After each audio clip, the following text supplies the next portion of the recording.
Všetci zamestnanci radnice dostali mail, v ktorom anonymný autor pod hlavičkou petície Šidlovec tvrdí, že tunejší obyvatelia sa obávajú nárastu neporiadku, výtržnosti a koncentrácie neprispôsobivých osôb v ich štvrti. Zo 4 tunajších poslancov sú proti domu pre týrané ženy 3. Ja by som skôr apelovala na to združenie, aby skutočne začalo uvažovať o inom priestore. Nič iné mi neostáva. Ja ako vždycky hájim požiadavky ľudí. Na stránke mám súcit s týma ľuďmi. Ja tu budem nedaleko.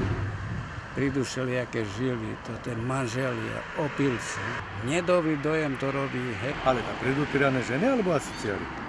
Štatutárka združenia nad názorom autora mailu krúti hlavou. Týrané ženy nie sú podľa nej tie, ktoré by iných ohrozovali. Same sú ohrozované a aj samosprávy. Im v rámci sociálnej politiky majú pomáhať. Ide o zariadenie núdzového bývania pre špecifickú cieľovú skupinu, pre 10 žienach a ich deťoch. A tieto ženy sa do tejto situácie nedostali vlastnou vinou. Ich jedinou chybou bolo, že si vybrali zlého násilného partnera. Poslanci už v lani prijali uznesenie na využitie 10 rokov chátrajúcej škôlky práve pre domov pre týrané ženy a podpísali so združením zmluvu. Mám pocit, že niekde zlyháva morálka, niekde zlyháva tá pomoc tým našim blíznym, lebo to sú všetko Prešovčanky. Združenie potrebuje väčšie priestory ako Soľ, pracuje s 200 klientkami a aktuálne potrebujú miesto pre 10 obetí domáceho násilia.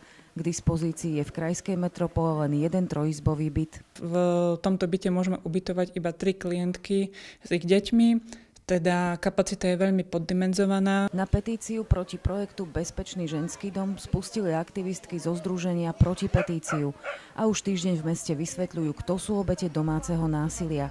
Pred víkendom otvorili brány aj na mieste, kde má byť domov pre tieto obete.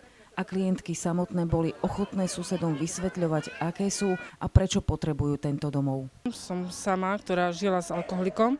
No je ťažké, vždy žijeme so synom v krizovom centre. Združenie už dostalo stavebné povolenie od mesta, ale nie je právoplatné, nakoľko sa jedna strana konania odvolala.